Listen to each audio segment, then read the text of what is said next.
नमस्कार दोस्तों, स्वागत है आप सबका एक बार फिर से हमारे चैनल में। मैं हूं गौरव और आज हम बात करेंगे एक प्रेम कहानी की। ये प्रेम कहानी आपको चौंकाने पे मजबूर कर देगी और इंसानियत और प्यार नाम के शब्दों पे फिर से भरोसा दिला सकती है। बिना किसी देर के आइए शुरू करते हैं। हर्ष और प्रियंका पिछले 3 सालों से एक रिलेशनशिप में थे। दोनों ने एक ही कॉलेज से पढ़ाई की थी और दोनों का प्लेसमेंट और जॉब भी एक ही साथ एक ही कंपनी में हुआ था। दोनों में एक दूसरे को लेकर परवाह और प्यार तो थी, पर आजकल उनके बीच में लड़ाई झगड़ा बहुत ही आम सी बात हो गई थी और इस बार भी कुछ ऐसा ही हुआ था। यूं कि सारे फ्रेंड लोगों ने ऑफिस के डिनर के लिए शहर के एक बड़े 5 स्टार होटल को बुक किया। सभी अक्सर वहां पे जाया करते थे क्योंकि ये समाज के आला दर्जे के लोग थे, ऊंचे तबके के लोग थे। और वहीं हर्ष और प्रियंका के बीच अचानक से किसी बात पे तू मैं शुरू हो जाती है।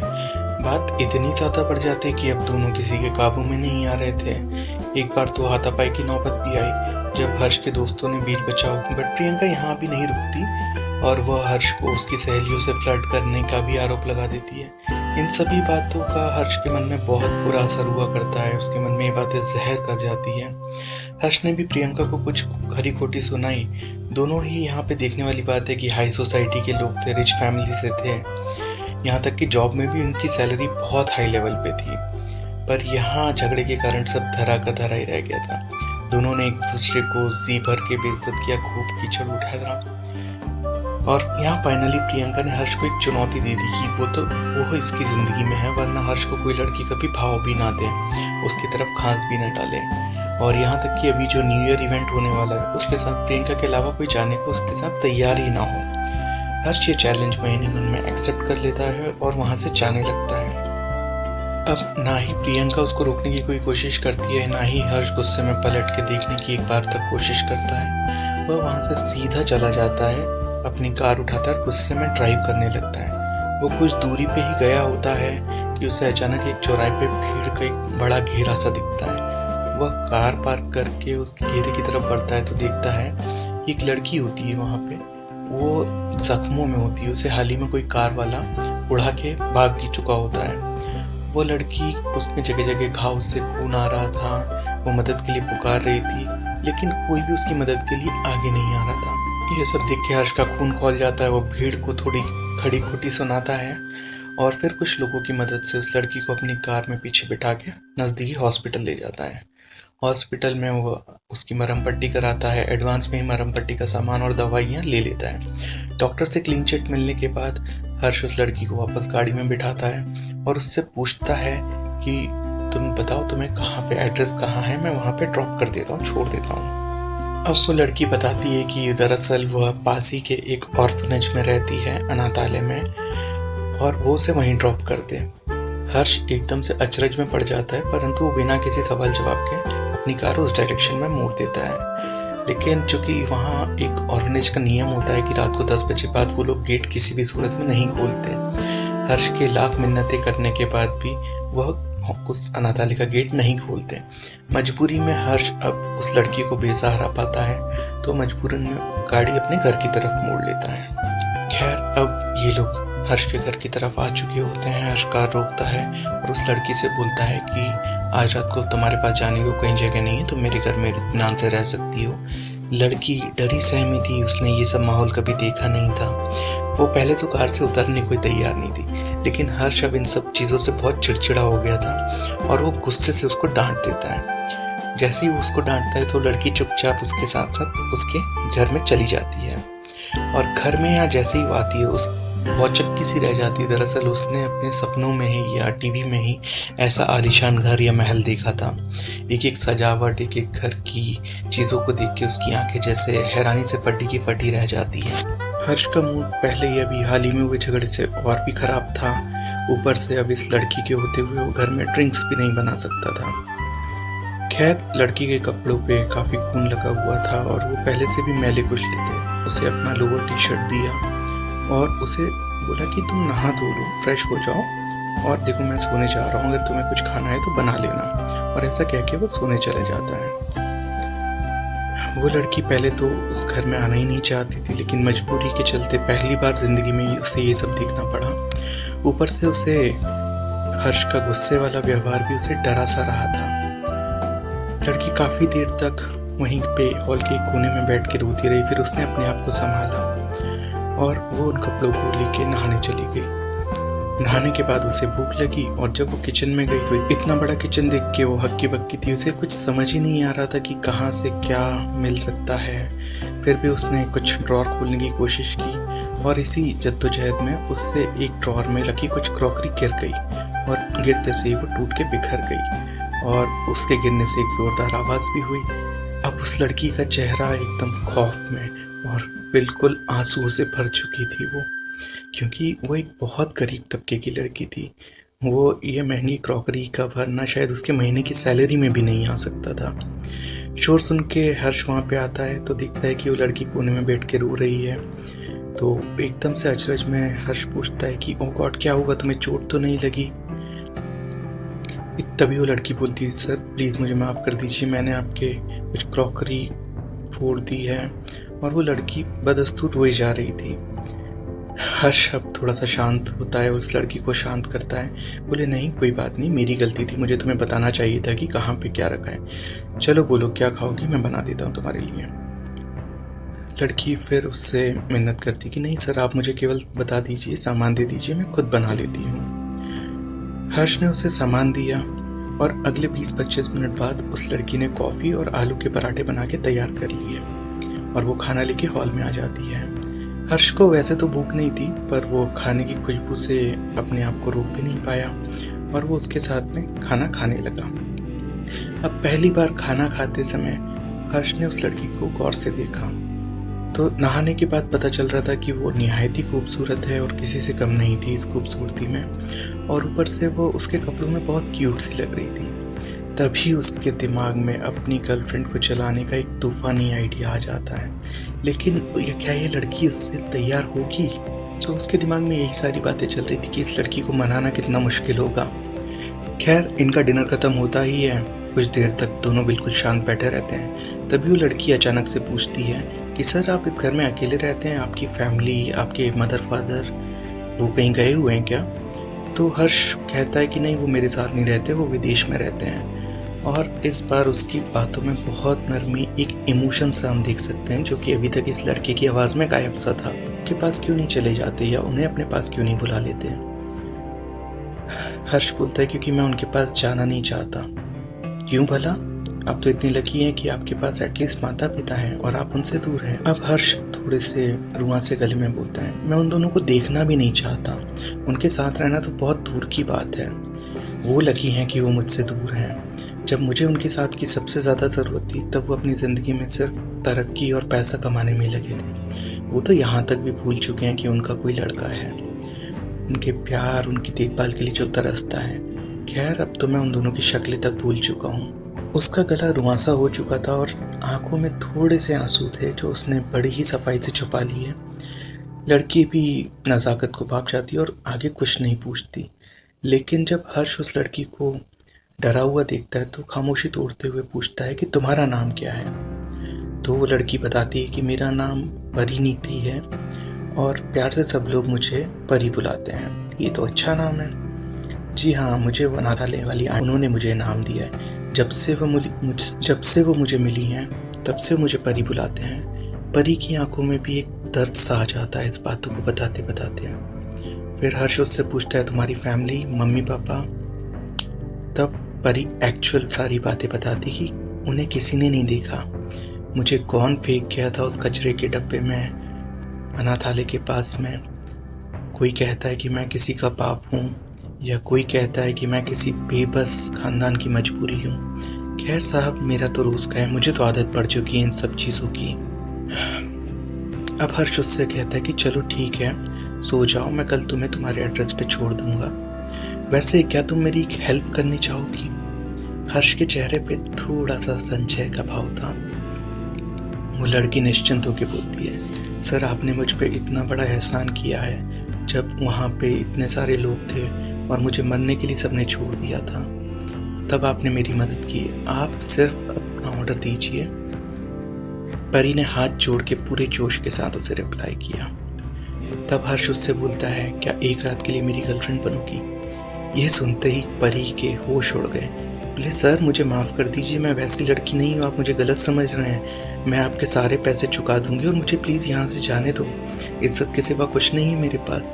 और वो लड़की वापस से रोने लग जाती है। अब हर्ष व्यंग कसते हुए बोलता है, यार तुम तो बहुत डरपोक हो, मेरी पूरी बात तो सुनो, मैं कोई ऐसा दरिंदा नहीं हूँ या कोई तुम्हारे जिस्म के पीछे नहीं हूँ। दरअसल मेरी एक गर्लफ्रेंड है प्रियंका, और उसी को जलाने के लिए मैं तुम्हें एक पार्टी में ले जाना चाहता हूँ, और मुझे इसलिए तुम्हारी मदद चाहिए क्योंकि जो मेरी बंदी है उसको मेरे प्यार की कदर नहीं है। फिर हर्ष ने परी को सारी की सारी बातें बताई। अब परी हैरानी से उससे बोलती है कि सर आप कहाँ इतने बड़े आदमी और कहाँ मैं, मुझे आप लोगों की सोसाइटी में मिलना जुलना तो छोड़िए, बोलने तक की भी तमीज़ नहीं है, मैनर्स नहीं है। सबको एक सेकंड में पता लग जाएगा कि मैं क्या हूँ, कहाँ से हूँ, और इससे तो आपकी और ज़्यादा इंसल्ट हो जाएगी। वो अपनी बातों को बोल ही रही होती है, तभी हर्ष उसे रोकते हुए बोलता है कि यह सब मेरे ऊपर है, मुझ पे छोड़ दो। और अब वो समझ जाता है कि ये लड़की तैयार हो सकती है, लेकिन वो लड़की मना करी थी, डरी हुई थी। सर इतना आसान नहीं है।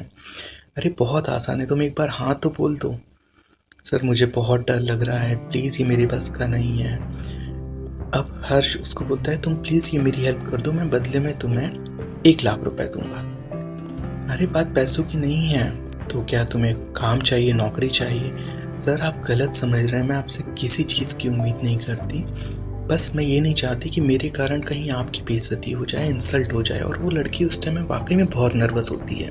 अब हर्ष यहाँ पे अपना मास्टर स्ट्रोक खेलता है।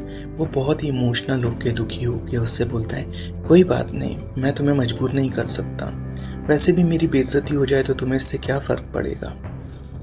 अब ये बात सुन के वो लड़की अपने सारे हथियार डाल देती है। ओके सर, मैं आपकी हेल्प करूँगी, आप बताइए, आप जो जैसा बोलेंगे मैं वैसा करने को तैयार हूँ, पर फिर भी मेरी बात का ध्यान रखिएगा, पकड़े गए तो बहुत फजीती होगी। यह बात सुन के हर्ष की खुशी का कोई ठिकाना ही नहीं था। अब उसने जोश जोश में उस लड़की का हाथ पकड़ लिया और डांस करने लगा। इससे हालांकि लड़की काफ़ी डर गई, चूँकि उसने ये सब माहौल कभी देखा ही नहीं था। खैर अब रात काफ़ी हो चुकी थी और परी को हर्ष ने सोने भेज दिया था। परी तो अपने रूम में सोने जा चुकी थी, लेकिन अब हर्ष अपनी पूरी प्लानिंग में जुट गया था। उसने उसके हुलिये से लुक को लेके बदलने की, शॉपिंग से लेके सैलून में पर्सनालिटी डेवलपमेंट और मैनर्स के लिए सारे स्पेशलिस्टों को कुछ ही देर में खोज निकाला था, और उसका प्लान आगे बढ़ता ही जा रहा था। जैसे जैसे वो प्लानिंग कर रहा था, तब वो अपनी गर्लफ्रेंड प्रियंका के उतरे चेहरे को देखने के लिए तड़पने लगा था। खैर सुबह होती है और परी सो के उठती है और चुका होता है। उसने नाश्ता बना के टेबल पे सजा भी दिया होता है। परी जब तैयार होके आती है तो उसे भी भूख लग जाती है, लेकिन यहाँ का तो माहौल ये अलग था। भूख के पेट पूरा 1 घंटा उसे टेबल्स मैनर्स सीखने पड़ते हैं। अब भूख के मारे उसका हाल बेहाल था, लेकिन चूंकि वो वादा कर रही थी, इरिटेशन भी हो रहा था, लेकिन अब उसे धीरे धीरे मज़ा आने लगा था। खैर पूरे 1 घंटे के बाद जब ये ट्रेनिंग कंप्लीट होती है तो दोनों नाश्ता करते हैं और उसने बखूबी अपने जो सीखा था उसको परफॉर्म करती है। खैर अब नाश्ते के बाद ये दोनों बाहर निकलते हैं, जहाँ पे हर्ष परी को शॉपिंग मॉल ले जाता है, जहाँ पे ये खूब सारी उसके लिए शॉपिंग करता है। वह परी की चॉइस की जैसे साड़ियाँ और सूट जो पहनती है वह तो लिस्ट से हटा देता है और अब खुद परी के लिए शॉपिंग करता है। अब वो मिनी स्कर्ट और शॉर्ट देख के परी बहुत ज़्यादा खौफज़दा हो रखी होती है, लेकिन हर्ष उसमें के जैसे और कपड़े वापस लेके आता ही जा रहा होता है। खैर पेट पूजा के बाद अब ये दोनों सीधे ब्यूटी सैलून में पहुंचते हैं। ये सैलून भी शहर का एक नामी सैलून था, बहुत ही महंगा था, और यहाँ की मैनेजर हर्ष की दोस्त रही होती है। अब परी वहाँ जाके फिर से परेशान हक्का बक्का वो पूछती है, मुझे यहाँ पे क्यों लेके आए हो आप लोग? तो ब्यूटिशियन बोलती है, आपका टोटल मेकओवर होना है मैम। अब परी डर जाती है, मुझे कुछ नहीं कराना, मुझे जाने दो, क्योंकि उसने ये सब पहले कभी नहीं कराया होता है। ब्यूटिशियन उसे दिलासा देती है, आप मत डरिए। उसके बाद वो उसे वैक्सिंग कराने ले जाती है। अब 2 घंटे तक उसका दर्द से बुरा हाल होता है। अब उसको परी को उम्मीद थी कि अब तो फिलहाल ये उसको छोड़ देंगे, लेकिन वो लोग तो रुकने का नाम ही नहीं ले रहे थे। अब परी को गुस्सा आने लग रहा था क्योंकि वो लोग उस पर अलग अलग तरीके के ब्यूटी ट्रीटमेंट कर ही जा रहे थे जो ख़त्म होने का नाम ही नहीं ले रहे थे। लास्ट में उसने परी को एक चेयर पे बिठाया और उसके आधे से ज़्यादा बाल काट दिए। अब तो परी के गुस्से की कोई इम्तिहा नहीं थी। वो इतनी ज़ोर से ब्यूटिशियन पे चिल्लाने लगी कि हर्ष को अंदर आना पड़ा। हर्ष, क्या हुआ परी? अरे देखो ना, इसने मेरे सारे बाल काट दिए, मुझे टकला कर दिया, मैं वापस कैसे जाऊंगी? वहाँ पे सब लोग मुझ पे हंसेंगे। अरे चिल्लाओ नहीं, ऐसा मैंने ही बोला था उसे करने के लिए। तुम्हें परी बनना है ना? बोले गंजी परी बनाना चाहते हो मुझे? अरे नहीं गंजा किया पापा, उसने थोड़े से ही बाल काटे हैं, प्लीज़ मेरे लिए शांत रहो। हर्ष की बात सुन के परी चुप हो जाती है, लेकिन उसका चेहरा उतरा हुआ था क्योंकि उसे वापस अनाथालय भी जाना था और वहाँ पे सभी उसका मजाक भी उड़ाएंगे। ऐसा सोच के वो रोने लगी।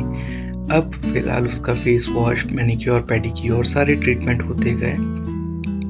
इसी बीच में जो ये काम कर रही थी ब्यूटी पार्लर की 2 महिलाएं, ये आपस में कुछ बात करने लगती हैं, मतलब थोड़ा सा दूर होके परी से, कि पता नहीं हर्ष सर को आज क्या सूझा, एक काम वाली बाइक के ऊपर इतना खर्चा कर रहे हैं। ये सभी बातें सुन के परी टूट गई और उसे ये बहुत ही बुरा लगा, उसके घर कर गई। और वो इस बातों से हर्ष से भी गुस्सा थी कहीं ना कहीं, लेकिन वो कुछ जाहिर नहीं होने देती। फिलहाल उसका सारा 3 घंटे के बाद मेकओवर पूरा होता है और जब वो पार्लर से निकलती है तब हर्ष उसे देखते हुए दंग रह जाता है। ना सिर्फ वो बल्कि पूरे के पूरे ब्यूटी पार्लर वाले अब उसको जो पहले कुछ 3 घंटे पहले देखा था और अभी, वो ज़मीन आसमान का फ़र्क दिखाई दे रहा होता है। खैर, अब ब्यूटी ट्रीटमेंट के बाद सीधे 3 घंटे से 4 घंटे ये लोग पर्सनालिटी डेवलपमेंट की तैयारी करते हैं, जो कि कल होना था। लेकिन इस सब के बाद परी एक बार भी नहीं मुस्कुराई। खैर, वो दोनों घर पे पहुंचते हैं। अब परी इन बातों से काफ़ी हताहत होती है जो उसने ब्यूटी पार्लर में लड़कियों के मुंह से सुना उसके बारे में, कि वो काम वाली है या कैसी है। इसलिए गुस्से गुस्से में अपने पुराने कपड़े जो है कुछ फटे हुए थे उन्हें सिल लेती है, जो धो के सुखा चुकी होती है वो, और उन्हें पहन भी लेती है। हर्ष को ये देख के ताज्जुब होता है, परंतु उससे कुछ नहीं बोलता और वो उसका हाथ पकड़ के उसे छत पे ले जाता है। परी उससे पूछती कि आप मुझे यहाँ क्यों लेके आए हो? तो हर्ष बोलता है कि मैं जब भी परेशान होता हूँ मैं यहीं आता हूँ, ये मेरे लिए थोड़ा सा सुकून की जगह है, मुझे सुकून मिलता है। तो परी उससे पूछती है कि आप परेशान क्यों हो? तो हर्ष उससे बोलता है क्योंकि मेरी ये टकली परी जो है ना, मेरी नई दोस्त, ये परेशान है। हर्ष के मुंह से सुन के परी को बहुत अच्छा लगता है, सुकून मिलता है। हर्ष परी को अब छत से जो है शहर का नज़ारा बताते हुए बताता है कि ये देखो, ये जगह है जहाँ से शहर का आधा खूबसूरत नज़ारा दिखता है। लेकिन परी को तो अभी भी वो ब्यूटी सैलून वालों की बातें चुभ रही होती हैं। अब परी उससे पूछ ही लेती है, वैसे सर मैं आपकी दोस्त कैसे बनी? मेरी हैसियत तो आपके यहाँ नौकरानी रहने की भी नहीं है। हर चीज सुन के उस पर व्यंग कसता है कि ओह, तुम तो शक्ल से समझदार लगती हो, लेकिन तुम्हारी हरकतें भी बिल्कुल दूसरी लड़कियों की तरह है। अपने अक्ल का इस्तेमाल सिर्फ हम लोगों को परेशान करने में किया करती हो। हर्ष का ये व्यंग सुन के परी की भी हंसी फूट पड़ती है और परी बोलती, ये क्या कह रहे हैं सर आप? देखो, हर्ष कहता है कि तुम भी हंस के यही बात साबित कर रही हो। वैसे एक बात पूछूं? अब हर्ष ने एक सीरियस लुक बना लिया। परी बोलती है, हाँ सर पूछिए। तुम्हारा मूड क्यों खराब है? परी ने कहा, किसी ने सच की कड़वी गोली खिला दी थी, लेकिन अब मैं ठीक हूँ सर। हर्ष उससे कहता है कि देखो, मैं समझने में थोड़ा कमज़ोर हूँ, पर इतना ज़रूर कहूँगा कि मैंने तुमसे दोस्ती की है तो दिल से की है, सच्चे मन से की है, और मैं इससे पूरी ज़िंदगी निभाऊंगा। परी एकदम से इमोशनल हो जाती है और वो उससे कहती है सॉरी। हर्ष पूछता है क्यों? बस आपको गलत समझ बैठी थी, कुछ लोगों की बातों में आ गई थी। हर्ष कहता है नहीं, चिंता मत करो, तुम्हारी गलती नहीं है। जब मेरे खुद के माँ बाप भी मुझे नहीं समझ सके तो कोई और क्या समझेगा। खैर ये बताओ, तुम्हें पिज्ज़ा बनाना आता है? परी, नहीं, लेकिन खाना ज़रूर आता है। इन दोनों के बीच में अब फिर से सब कुछ ठीक हो गया था। एक तरफ दोनों आज की अपनी इस कामयाबी पे बहुत खुश थे, दूसरी तरफ सिर्फ एक ही दिन बचा था क्योंकि न्यू ईयर ईव अब आने ही वाला था, जो मेन पार्टी जिसका हर्ष को काफ़ी समय से इंतज़ार था, क्योंकि उसे अपनी गर्लफ्रेंड को जी भर के चलाना जो था। खैर परी भी यहाँ पूरी लगन से उठने बैठने चलने बोलने की प्रैक्टिस करती रही और ये सिलसिला काफ़ी लंबा चलता है, यहाँ तक कि अब सुबह की 4 बजने को थी। अब जो अगला टास्क हर्ष ने परी को बताया उसके बारे में उसके मुंह से सिर्फ ना ही ना निकल रहा था। अरे सवाल ही नहीं, कपल डांस मुझे बिल्कुल नहीं आता, आप कैसे, मेरे पीछे क्यों पड़े हो?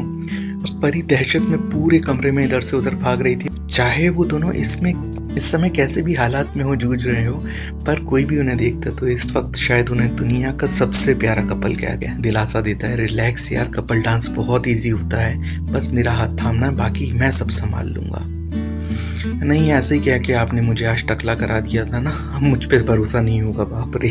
परी वापस से अपने हाथों को कानों पे रख के भागने लगी इधर उधर, और हर्ष का यहाँ हंस हंस के बुरा हाल था। हर्ष कहता, कितनी डरपोक हो यार तुम। हाँ हूँ, मैं तो ऐसी ही हूँ। दोस्ती में जान देने की बातें करती थी और अभी क्या हो गया? मुझे कहाँ पता था आप सच में मेरी जान ले लोगे। हर्ष कहता है, क्या यार मेरे लिए इतना भी नहीं कर सकती? अब वो उदास सोफे पे बैठ जाता है। परी, ओके, ज्यादा नाटक मत करिए, बताइए क्या करना है। हर्ष की बातों के आगे आखिरकार वो झुकी गई थी, और हर्ष ने किया भी वही था।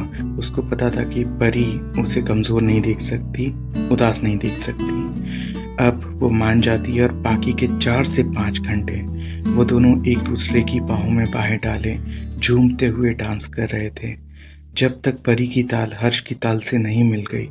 दोनों जब तक बुरी तरीके से नहीं थक गए, और थक के वहीं फर्श पे बैठ गए। आखिरकार परी डांस सीख चुकी थी। तब दोनों एक बड़े से मग में कॉफी लेके वहीं फर्श पे बैठ जाते हैं। थोड़ी देर में खामोशी, तभी हर्ष खामोशी तोड़ते हुए परी से कहता, हर्ष कहता है, जानती हो आज प्रियंका का मैसेज आया था।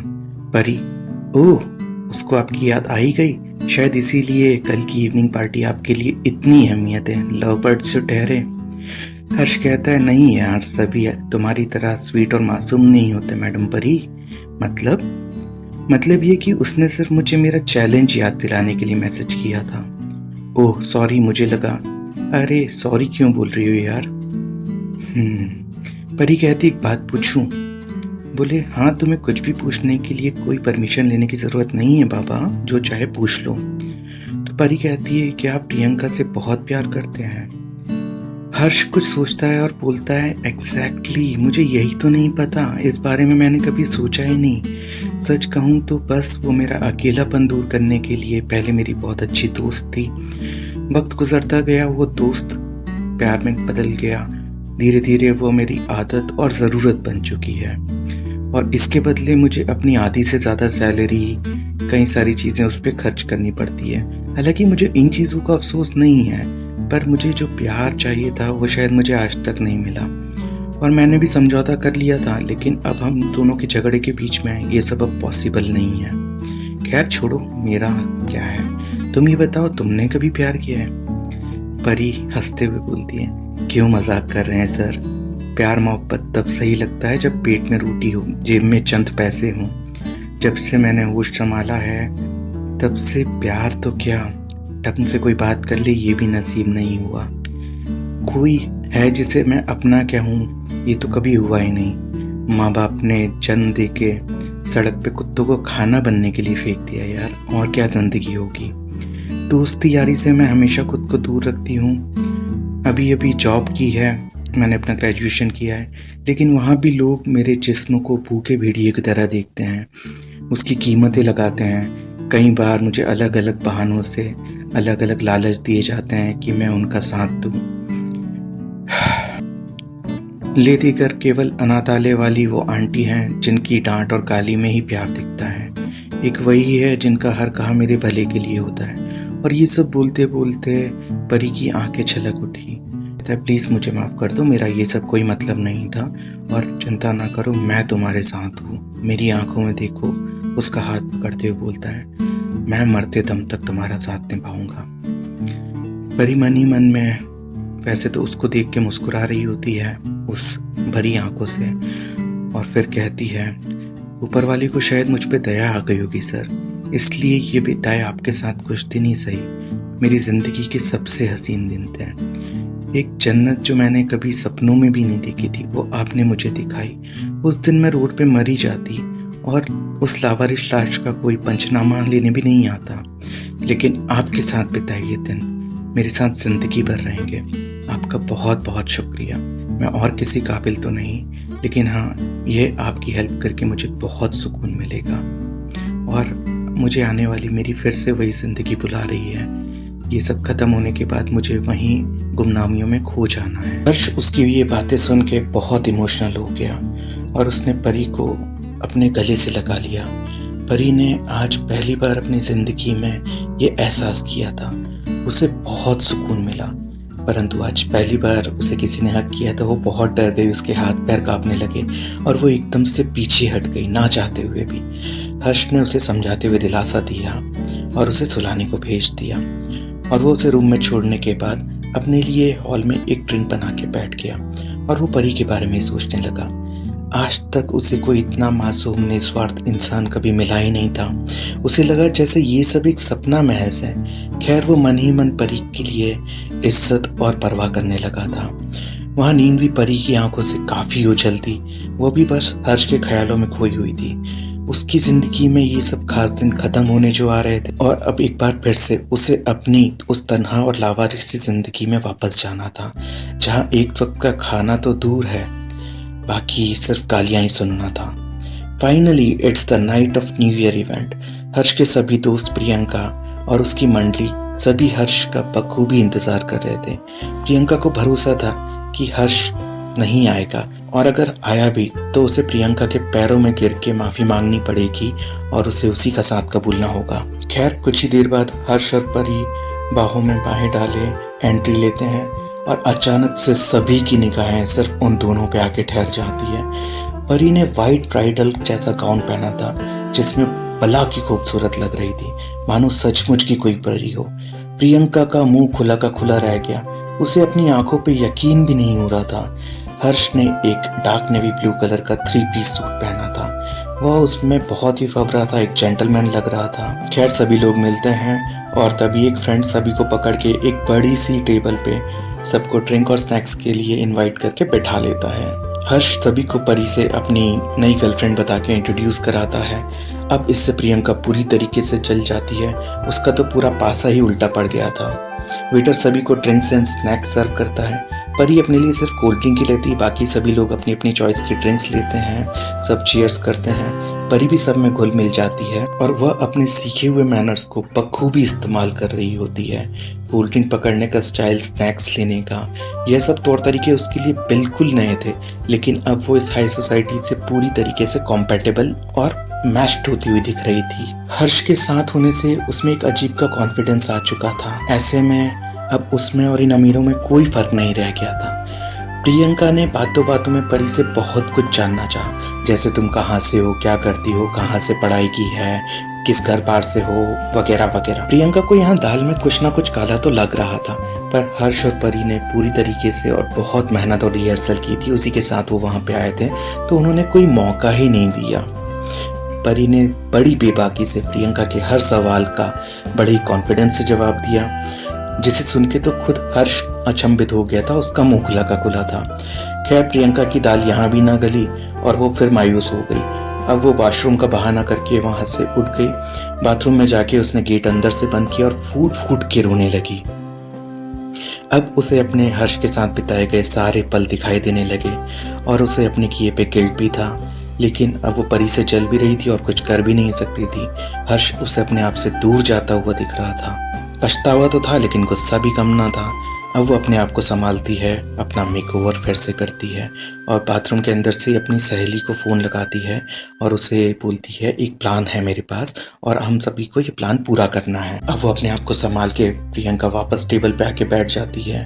2-3 ड्रिंक लगाने के बाद वो अपनी सहेली डिम्पल को इशारा करती है। उसका इशारा समझ के डिम्पल उठ के सभी गर्ल्स को जो टेबल पे बैठी थी सोलो गर्ल्स डांस के लिए इनवाइट करती है। अब यहाँ परी की सांसें फूल जाती हैं।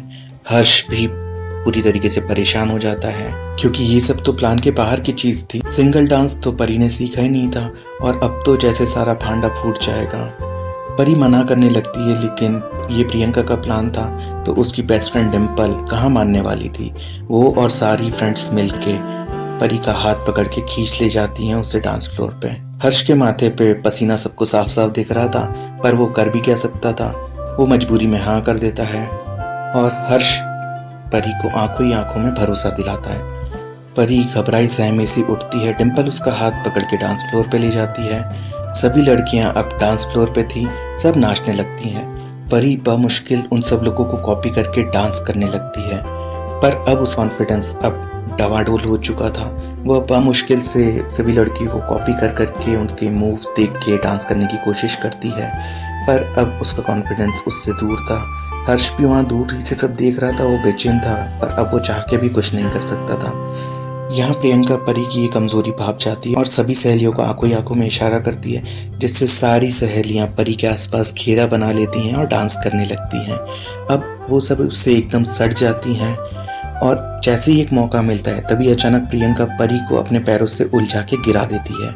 परी का बैलेंस बिगड़ता है और वो गिर जाती है और उसके गिरते ही डीजे वाले बाबू अपना गाना बजाना बंद कर देते हैं। ये भी प्रियंका के प्लान का एक पार्ट था, जिसके बारे में डीजे को पहले ही समझा चुके होते हैं। उसके गिरते प्रियंका और उसकी सहेलियां जोर जोर से हंसने लगती हैं। परी का मजाक उड़ाते हुए बोलने लगती हैं, अरे तुम अपने आप को हाई सोसाइटी की बताती हो, तुम तो जाहिलों गवारों की तरह नाचती हो। तुम्हें इस हाई सोसाइटी की तो बिल्कुल नहीं हो, नहीं लगती हो यहाँ की। सच बताओ तुम कौन हो, तुम कहाँ से आई हो, तुम्हारी औकात क्या है। परी के लिए बेइज्जती होना या गाली खाना एक आम सी बात थी, रोजमर्रा की बात थी, पर हर्ष की बेइज्जती का जैसे उसके मन में ख्याल आता है वो रुआसी उठती है और वो लड़कियां उसका मजाक उड़ाए जा रही थी। हर्ष ने जैसे ही ये देखा वो दौड़ा दौड़ा वहां पहुंचा और उसके पीछे पीछे उसके सभी दोस्त भी वहां पहुंचे। परी अभी भी वहीं गिरी हुई थी, लेकिन किसी भी लड़की ने उसे उठाने की जरूरत भी नहीं समझी थी और ना ही परी में अब किसी को फेस करने की हिम्मत बची थी। हर्ष को आए देख प्रियंका उससे कहती है, तुम इस जाहिल को मुझसे कंपेयर करने चले थे, खैर तुम्हें और भाव भी कौन देगा। और ये सब वो कह रही होती है तभी वहां से पास से एक वेटर गुजर रहा होता है और वो वेटर से शराब का एक ग्लास लेके उस ग्लास को परी के ऊपर वहीं ढोल देती है। यह सब देख के वैसे तो हर शांत स्वभाव का था, लेकिन अब उसका खून खौल उठता है। उसका गुस्सा 7वें आसमान पे पहुंच जाता है और आज वो पहली बार प्रियंका को एक जोरदार तमाचा जड़ देता है। माहौल में एकदम से शांति आ जाती है। प्रियंका गुस्से में हर्ष से कहती है, how dare you to beat like this in front of all this people and that too for this filthy girl. यहाँ हर्ष परी को अपना हाथ देके उठाता है और वो उसे इन सबके लिए माफी मांगते हुए कहता है कि इनकी बातों पे ध्यान ना दो, ये लोग तुम्हारे लायक नहीं हैं। वो परी को गले लगा लेता है, जिससे प्रियंका और जल जाती है। परी रोते हुए हर्ष से माफ़ी मांगती है और कहती, मुझे माफ़ कर दो, मैंने आज आपकी बहुत बेइज्जती करा दी, मेरे कारण आज आपको नीचे दिखना पड़ा, इससे अच्छा तो मैं मर ही जाती। और वो वहाँ से रोते रोते जाने लगती है। उसे जाते देख के प्रियंका और फूट पड़ी और बोली, जा जा, आज के आइंदा यहाँ दिखाई दी तो मुझसे बुरा कोई नहीं होगा, यू ब्लडी बिच, तेरी औकात ही क्या है आखिर हमारे आगे। हर्ष प्रियंका को धक्का देता है, परी की तरफ मुड़ता है और उसका हाथ थाम लेता है और जोर से सभी के सामने बोल पड़ता है, परी, मैं आज जो भी हूँ, अगर मेरा ये जीवन है, नया जीवन, तो ये तुम्हारे कारण है। अब मैं तुम्हें नहीं खो सकता, विल यू मैरी मी। एकदम से फिर से सब सन्नाटा छा जाता है। परी को एक जोर सा झटका लगता है और वो हर्ष को देखती है। हर्ष परी के आगे अपने घुटनों पे बैठ के उससे प्रपोज कर रहा होता है। परी स्तब्ध थी और वहाँ मौजूद सभी लोग भी। पर अभी परी ने हर्ष की आंखों में देखा और उसे आज जिंदगी में पहली बार किसी इंसान के लिए उसके प्रति इज्जत, प्यार, जज्बा देखा और वो सब देख के वो हाँ कर देती है।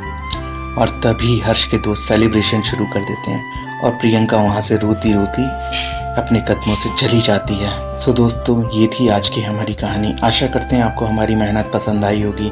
अगर ऐसा है तो please share, subscribe, like and support us, because we need your support. बहुत मेहनत लगती है ये सब आपके सामने लाने में। और इस कहानी का मतलब सिर्फ एक ही था कि प्यार कभी भी पैसों या किसी चीज़ों का मोहताज नहीं होता। वह सिर्फ अपनापन, अपने में ही अपने आप को तलाश लेता है। सो कोशिश कीजिए किसी की लाइफ का सहारा, किसी की ज़िंदगी का उजाला बनने के लिए। वो कहते हैं ना दोस्तों कि लोग दो आंखों से एक दुनिया देखते हैं और कोई एक इंसान उन दो आंखों में एक दुनिया देख लेता है। दुनिया में चाहे कुछ भी करो, पर उस इंसान को धोखा नहीं देना जो तुम्हें सच्चे दिल से चाहता हो, क्योंकि दुनिया के लिए तुम कोई हो, पर किसी एक के लिए दुनिया हो। Thanks, good bye.